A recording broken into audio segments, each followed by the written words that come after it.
of Wrigley's Spearmint Chewing Gum invite you to enjoy life. Life with Luigi, a new comedy show created by Cy Howard and starring that celebrated actor, Mr. J. Carrol Naish, with Alan Reed as Pasquale.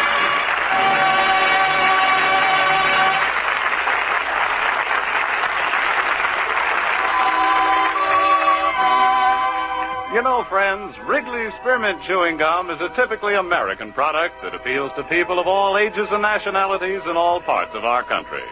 And the Wrigley people feel that Life with Luigi is a typically American radio program. A friendly, enjoyable show that sort of symbolizes the American spirit of tolerance and goodwill. So they're glad to bring you Life with Luigi each week and have you join them in this pleasant half-hour's entertainment. And now let's read Luigi's letter as he writes about his adventures in America to his Mama Basco in Italy.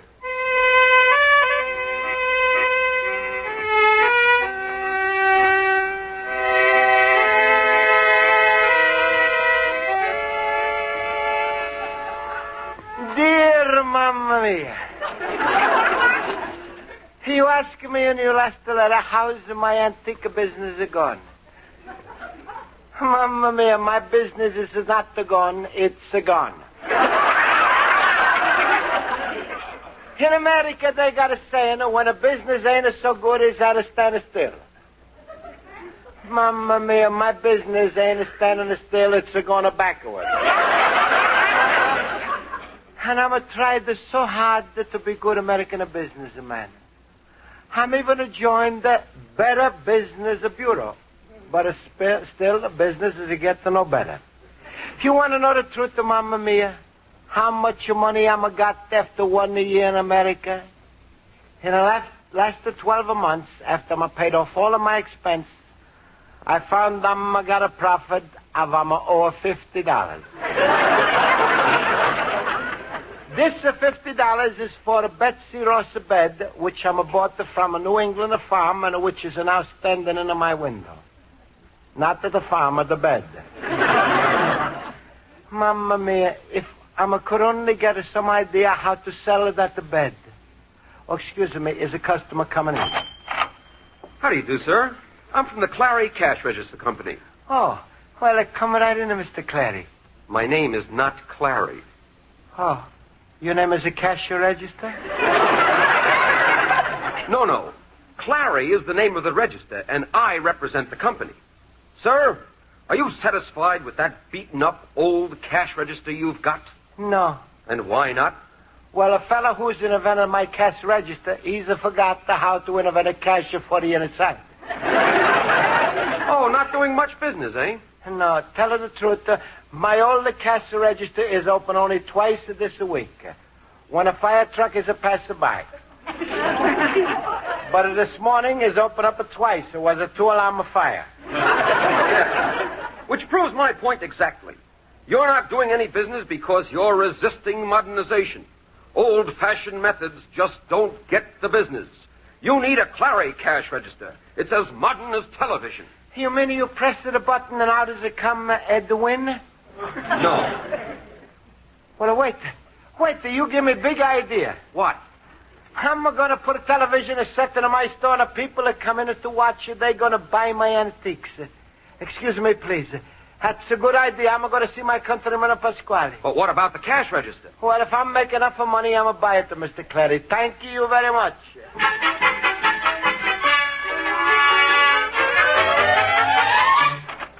Luigi, my friend. Hello, Luigi. Hello. Hello, Pasquale. Hey, Pasquale, I'm just got a big idea how to make a lot of money. How, Luigi? Television. Luigi, I got bad news for you. Somebody has invented television before you. No, Pasquale, you don't understand. I'm going to show free television in my store. People, they come in and they buy my antiques.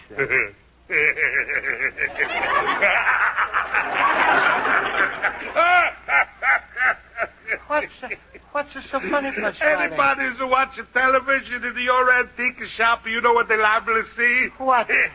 Benjamin Franklin wrestling with the gorgeous Georgia Washington. Well, then Then you don't think it's such a good idea, huh? Oh, Luigi, all the time you get such a crazy ideas of how to bring in the customers. I remember the time you was to run that 2-for-1 sale. But, Pasquale, I was just arriving in the country. You should have still been able to figure out you can't stay in business if you give it $2 for one.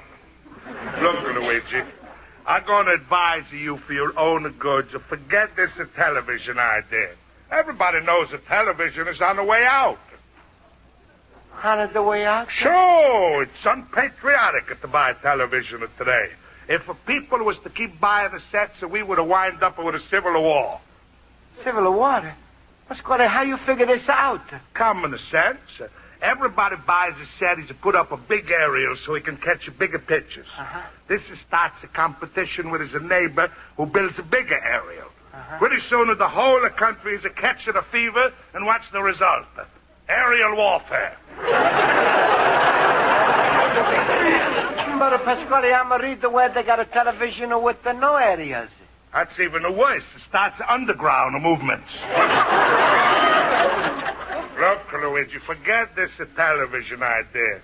Besides, where are you going to get the money to pay for a television set? Well, I'm figured I would have lended the money from my best friend. Schultz? No. Horowitz? No, you ain't even a warman. Olson? Now you're getting a call. And so's your chance of getting the money from me. But please, Pasquale, I'm going to pay you back. A television set is going to bring in a customer. Oh, stop. What do you think? Wait. Maybe I would be willing to lend you money for this television set. Oh, you would? Sure, little cabbage head. You know it's nothing I wouldn't do for you. Only condition is, for the money I'm lending you, is it got to be a little interest. Well, of course, Pasquale, that's the business. I'm going to give you interest. No, Luigi, you don't give interest, you take. I'm going to take interest out of my money? No, you take interest out of my daughter, Rosa. Pasquale, that's no interest. She's a whole bank. Luigi, Rosa's not the fat. Just happens she's weighed 250 pounds. That's normal for a girl of her weight. Pasquale, that's not the reason. The reason I don't want to get married is because, because I don't love her. That's a poor excuse. You get her married, live together 40, 50 years, maybe you get used to her. Well, I suppose it is past the 40, 50 years, and I'm still not used to her. Then I take her back. No, that's no good, Pasquale. By that time, you might have changed your mind, and I'm going to be stuck with her. All right, you stubborn ox. There's no Roses and no television set. There's no business for you. Well, so what do you think, Pasquale? Right now, I'm going to my art school class, and maybe one of my friends, they're going to lend me the money. Oh, those are big businessmen. Schultz, Horowitz, Olson. They ain't got a one-lead dime in between them. Luigi, I see bad things for you. Your business is to go from a worse to terrible. Soon you're going to go broke, and before you know it, you're going to be reading the want ads. All right, Pasquale. I'm not too proud to read the want ads. In Italy?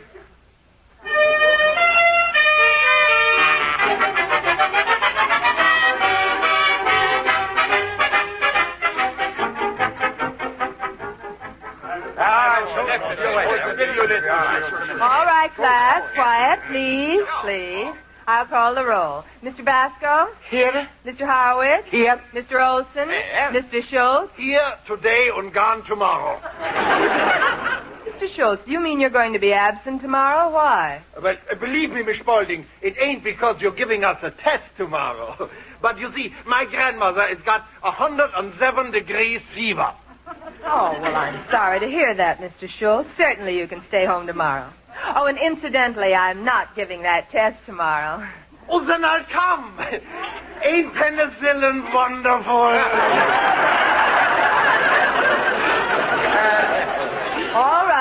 quiet, class. Now, our lesson for today... Mr. Basco, do you have your hand raised? Yes, sir, Miss Spaulding. Hey, you think if I was to put a television set in my antique shop window, is it going to bring in some customers? Hey, Luigi, that's a good idea. Since my brother-in-law put a television set in his window, his business increased 300%. That's so wonderful. What the kind of stories you brother got? A television store. Ach, Luigi, you should think twice before you put in a television set in your place. Last year, if you remember, I put in one in my delicatessen store, but it didn't work out. Well, why not, the Schultz? Well, after a heavy meal in my delicatessen, to watch Cassidy hop along ain't so good for the system. Everybody went around hollering, "Hi-ho, heartburn!"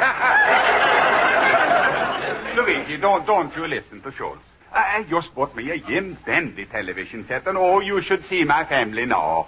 All night long, we just have our eyes glued to that set. Himmel, that would give even Milton Berle a nervous breakdown. Mr. Basco, I think that television might stimulate your business. And also, besides attracting customers, you could enjoy the set yourself. What's to enjoy? I come home after a hard day's work. I open up the door, everything is pitch black. I say, "Hello, everybody, it's Papa." They say, "Keep quiet, the outlaws are robbing the bank." I say, "Esther, where's my supper?" She says it went that way. Well, this television is still sound like a good idea to me. But, hey, by the way, how much does it cost to set? Well, Luigi, you can get you a good set for about $200-300. And don't forget a slight charge for installation. That's another $100. Luigi, it all depends on what size screen you want. There's a 7, a 12, a 16-inch screen. How much money have you got? $10. For that, you'll get a 2-inch screen with a magnifying glass. Ach, smile, Luigi, I was only joking. These days, you could walk into any store and buy yourself a set on payment. Yes, that's true, Mr. Basco. Many stores require only a small down payment. But for $10? That far down they don't go. No, smile, Luigi. I am going to lend you the money for the first payment. How Schultz, you wonderful. Ach, stop, Luigi. You are turning my head, and I don't look so good profile. So who knows? Maybe this television set will change your luck with your business. You think so, Schultz? Sure. And what if your business don't pick up? What if you don't make 1 red penny in the next few months? What is the worst that can happen? They can take back the television set, that's all. Yeah, but Schultz, then you're going to lose your $50 down payment. Himmel, Luigi, maybe we should first try a little midget radio in the window. Oh, but Schultz, you ain't serious. No, of course not. Smile, Luigi. Be happy like me. Always laughing. My rheumatism is killing me.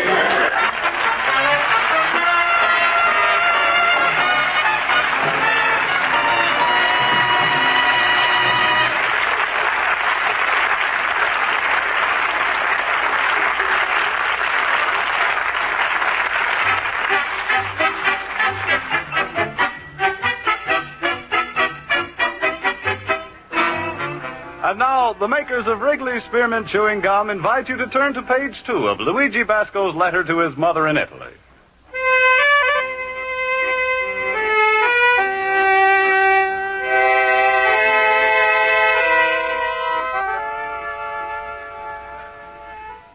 And so, Mamma Mia, Schultz is loaning me $50 for a television set, which I'm going to use to bring customers into my antique shop. Right now, I'm sitting here looking on the newspapers, trying to figure out what the television I should buy. Hey, Luigi. Oh, hello, Pasquale. Luigi, I was just thinking things over. Why you want to fool around with all these old antiques with this Betsy Ross bed and a window? You marry my daughter, Rosa, I'm going to put you in the biggest antique business in America. That's nice, but what's that, Pasquale? Use the cars. That's what it is. That's the biggest antique business in America. Use the card. Yeah, I know, but thanks to Pasquale, answer is still a no. Luigi, don't talk so fast. You got no ideas at all of what a head that my Rosa's got. You're so right, Pasquale. Rosa's got no ideas in her head at all. It's a funny thing. When I'm saying it, to come out different. Luigi, don't condemn the horse before the barn is locked.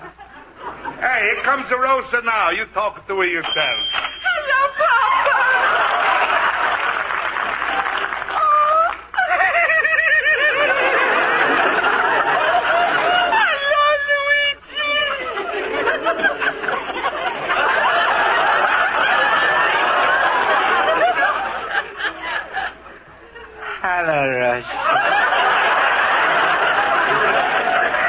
Rosa, I was just telling Luigi what good ideas you got in your head to improve his business. Go ahead and tell him. Luigi, you know that Betsy Ross bed you got? Yeah? Well, why don't you sell it back to Betsy? Oh, you big stupid, you. Betsy Ross. Don't you know she's moved to Philadelphia? Gee, people will move any place to get an apartment. No, wait, Pasquale. You all are mixed up. What? Didn't you know Betsy Ross is died? She did? Oh, Luigi, when is the funeral? I'm gonna want to talk about it. Quiet, Rosa. Don't you see Luigi's all broken up about it? I'm sorry about it, Betsy Ross, Luigi. But I didn't know. I was just so busy this morning, I haven't had a chance to read the papers. Well, Pasquale, thank you, Anna Rosa, for your offer to help.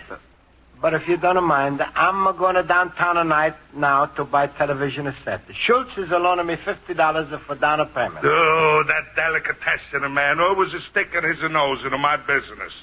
All right, Luigi, go. Buy your television set. But I'm your landlord, and I'm ordering you to put your aerial in the cellar. You know what's going to happen? What? All of your pictures, they're going to come out upside down.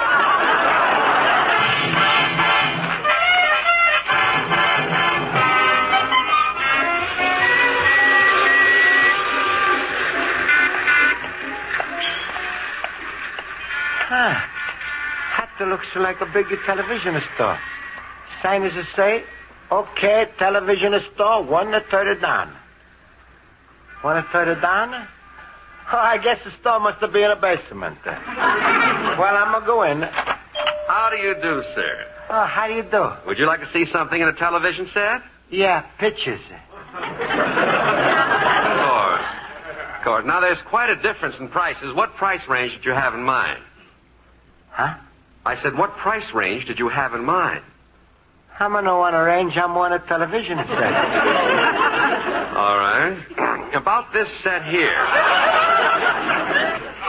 This the one here? That's right. Oh, that's so beautiful. Oh, I should say it is. It has a 19-inch screen, 27 tubes, the clearest picture on the market, and besides, it also has a liquor cabinet. Liquor cabinet? Yes. Mamma mia, I heard about a saloon that's got a television set. It's the first time I've seen a television set that's got a saloon. Well, the price is only $700. Do you want it? No, thanks. I'm no drink. Sir, we would accept a trade-in allowance on your old radio. Do you have one? Yeah, sure. I'm got a midget radio. Well, that would hardly be enough to... But please, it's a very good. It's got a shorter wave and everything. Oh, perhaps it's a special job. Did you have an antenna? Huh? I said, do you have an antenna? No, but I'm got Uncle Pietro.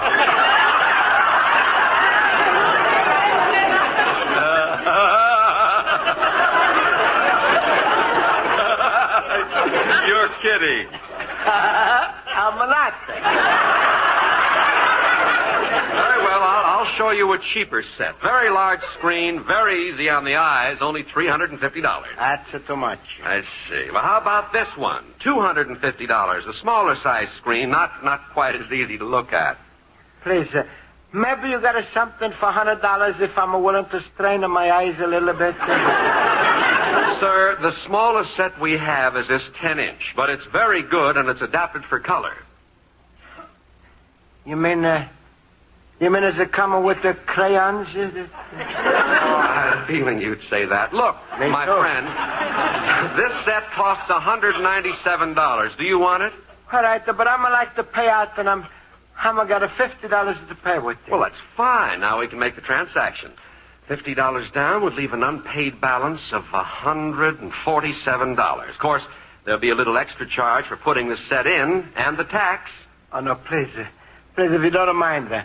When the man is putting a set, please, no tax. That's the scratch up of the furniture. Scratch up. Sir, you don't understand. This is the city sales tax. Huh? Now, about paying off the balance, how much time would you like? Well, how much time can you spare? Well, we try to please our customers. Select your own terms. All right. How's about 10 years? 10 years? Why don't you say 100 years? All right, 100 years. What? Thank you very much. I never thought you were going to give me so much time to pay.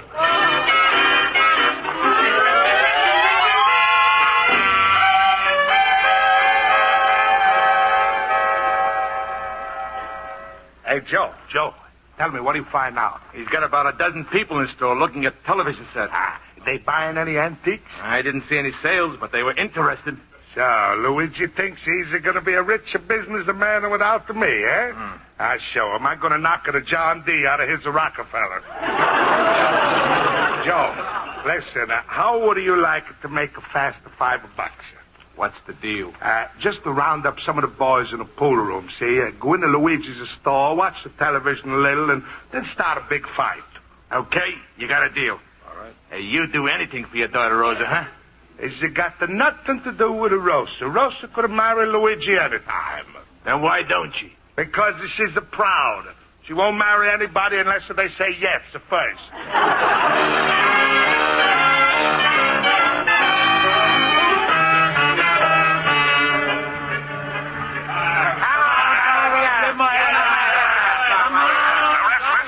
Center of the ring now. Oh, that's a headstand. That's a handstand. A body stand. That's the grandstand. Now they're circling each other. Excuse me, mister. What do you want? I'm on at the store. Maybe you like to buy one of these antiques? I don't want none and pass the pretzels. All right. Yeah, fine change this is. Pretzels and milk. That's all I'm got in the refrigerator. That's square. All he had in the refrigerator. Hey, sit down, meathead. Is your father a glazier? Hey, Stokes, where's the salami sandwiches we sent you for? Oh, well, Pasquale is not giving me on a credit. But maybe you like to buy some antique? Here's a genuine statue of Apollo Revere's a horse. A horse? Yeah. You interested? Yeah. With $2 on his nose. Please, everybody, I'm going to want to stop you fun from the television, but I'm like it very much if you look on antiques a little. Maybe you're going to buy, huh? Hey, listen to Fine Tooth. He's trying to make a speech. Sit down, blubbermouth. Look, here's something I think you like. A beautiful painting of famous American, Wild Bill Hickok. I bring it over here. I'll give it a punch. Punch? Yeah, I want to give Hickok a belt. I ain't had so many laughs since that midget McCarthy fell off the bull thing. Please, everybody. There he goes. He's got his shoulder on the mat. 1, 2, 3. And the winner is the Baron. Ladies and gentlemen, this telecast has been brought to you by the Encyclopedia Britannica. Oh, it's a fake. What do you mean a fake? He won it fair and square. Oh, you calling me a liar? Yeah. How would you like a punch in the nose? Please, no fight.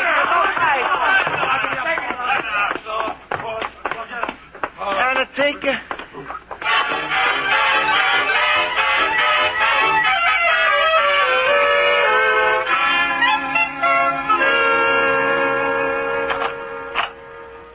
Hello, Pasquale. Well, Luigi, how's the television, king, eh?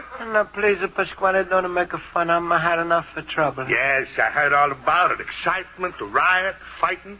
Yeah, it looks like only one who's made a business from my television was at the drugstore. He's sold iodine. It's a lucky thing for you, the cops, that didn't come and take away the set.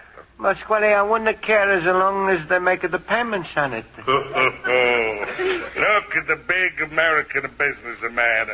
You couldn't sell a parachute to a fellow who just fell out of an airplane. Well, what's the use of Pasquale? I guess I'm never going to be big a businessman. That's a fate, Luigi. Some people, they born with a talent to make money. Other people, they born with luck. You just the type that gets born, that's all. Now, you take me. Nobody's ever going to put anything over on a Pasquale. I'm what he call a real businessman. I'm... Hey, look through your window. Hey, Pasquale, look. Look on the crowd outside of my store. Yes, hey, must be 100 people watching your television. Hey, Pasquale, just to think how much your spaghetti business would improve if you was to own a television set like this. Yes, I think I'm going to buy one. Hey, Pasquale, you big businessman. I bet you figuring out how you're going to buy my set from me right now. Moving into your store, and those 100 customers, they're going to follow you right in. Luigi, that's a wonderful idea I'm just had. Spot the cash, Pasquale. $225 for the set, plus $10 for the trouble. That's to make $225. All right, Luigi. Turn around while I roll it down on my stock. All right. Yeah, it's 100, 200, 235. You only say 25. I'll give you extra 10. There you are, Luigi. Well, thank you, Pasquale. Now I'm going in the store and I plug into the set. Huh? Plug in? Luigi, if the set ain't on now, what all those people are looking at? Well, Pasquale, you know that Betsy Rosa bed I got in the window? Yes. Well, Rosa, she's taking a nap in it.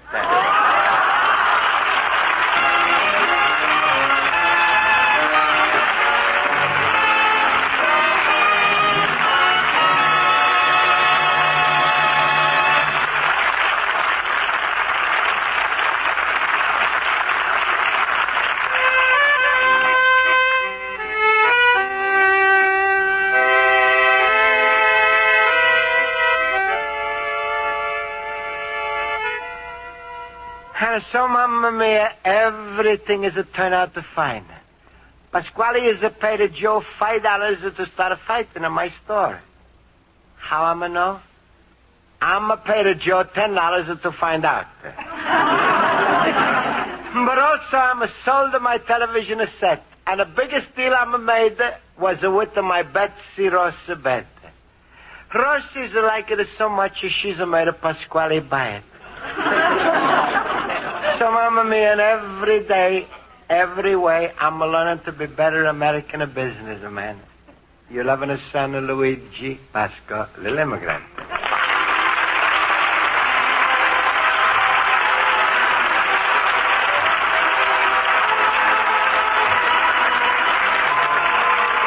Folks, the makers of Wrigley Spearmint Chewing Gum hope you enjoyed tonight's episode of Life with Luigi.